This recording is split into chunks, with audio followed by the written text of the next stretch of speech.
Got to start with Alexander Isak, though, who's informed Newcastle he wants to explore his options in this transfer window. The Premier League champions Liverpool made an informal approach for Isak last week and remain huge admirers of the Sweden striker.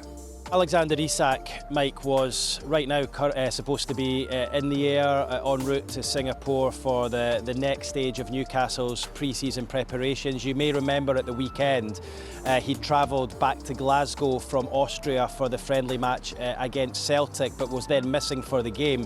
Eddie Howe said afterwards that he had a slight issue that they were assessing. They were managing his minutes, but also he wanted to essentially take him out of the firing line due to the speculation that was surrounding him, and he was sent back to Newcastle to recover from that injury. And I think, you know, reading between the lines to try and get his head into a good space. And then this morning, 5 days later, Isak, as I say, was supposed to be on that flight to Singapore. The official line from the football club was that he was nursing that slight or minor thigh injury and he would recover back here at Tyneside. And then the news broke just about an hour or so later that, as you rightly say, Isak wants to explore his options this transfer window. Of course, that's on the back of an unofficial approach from Liverpool last week to Newcastle. Not what any Newcastle United supporter wanted. They wanted to be signing players this window. They thought it was the window they would finally strengthen. They've really struggled to do that, only bringing in Anthony Elanga so far, and now the fear from them that Alexander Isak could be about to go after he told the club he wants to explore his options over a potential departure. Well, if Isak does leave, Newcastle are interested in signing the RB Leipzig striker Benjamin Sesko. Now, they've explored the conditions of a deal for the 22-year-old, and it's our understanding that Sesko's camp turned down a proposal from a Saudi Pro League club this week. Mark McAdams here to talk us through this Isak story from the Liverpool point of view. Right, when they got Ekitike, I thought, they're done. Great signing, well done. Are they going to get Isak as well? Are they serious?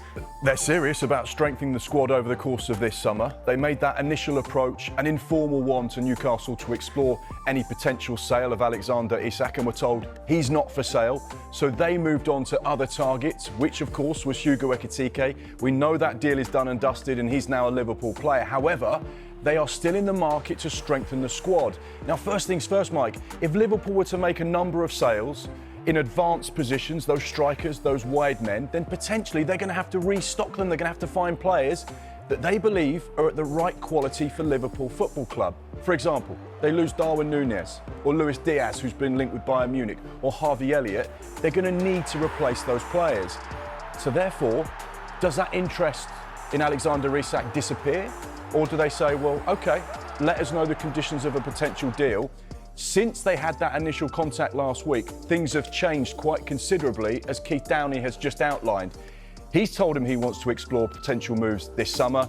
He's explained that to the football club, so therefore it's a different dynamic to what it was last week. You might find that Liverpool's interest, while they've stepped back from it for the moment, they might reignite it in the next few days. You and I know transfers change really quickly, lickety split. Liverpool have been adamant. Luis Diaz going nowhere. That changes, doesn't it, if Isak is suddenly a target?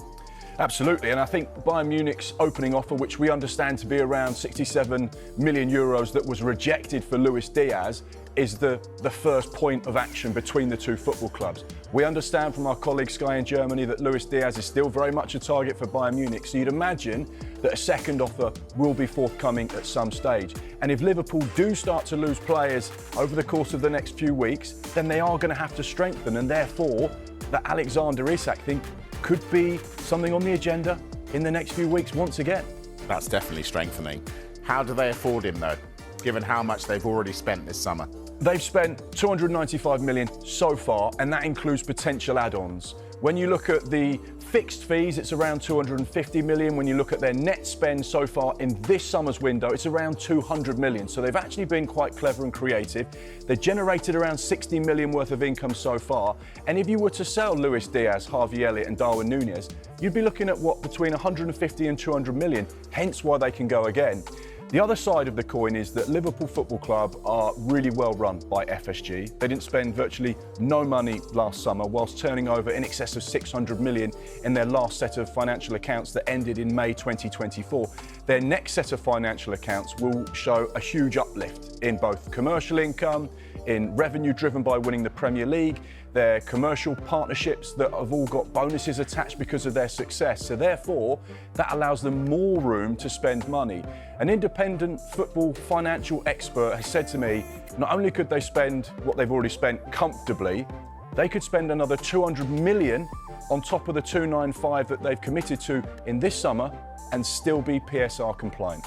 Wow, they're in fabulous shape. As are you, Mark McCann. Thank you very much. It's the pink, the mauve. Very nice. Well, Liverpool are currently on their pre-season tour in Hong Kong, and their skipper Virgil van Dijk has revealed they're continuing to work hard to improve that squad. Listen, I think this season we all start from scratch. I think everyone's tried to improve their teams, and we as well. I think we did a great addition to the team so far. And let's see what happens for the rest of the transfer window. But I think it's all down to hard work, showing our quality, consistency, and we know how difficult that is. So focus on ourselves, and the hard work obviously is already going. You know, we work so hard in training. Well, the Newcastle fans that we caught up with would be really sad to see Isak go, but they've implored the club to act quickly and find a replacement. It's obviously devastating to lose Isak if we do lose him, best striker in the world, in my opinion, but no player is bigger than the club. You know, for me, we have to move quickly. This should have been sorted already. We need to get his replacement in, and the money will bring in 4 or 5 quality replacements, hopefully.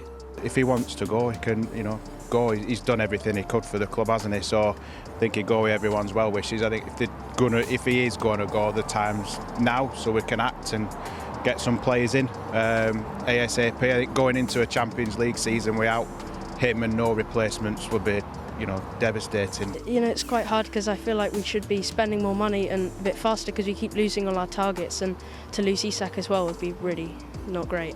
He wants to leave, so let him leave. I don't want a sulking striker here for the next 12 months, run his contract down, maybe get an injury, maybe get less money for him. Just replace him now for me if he wants.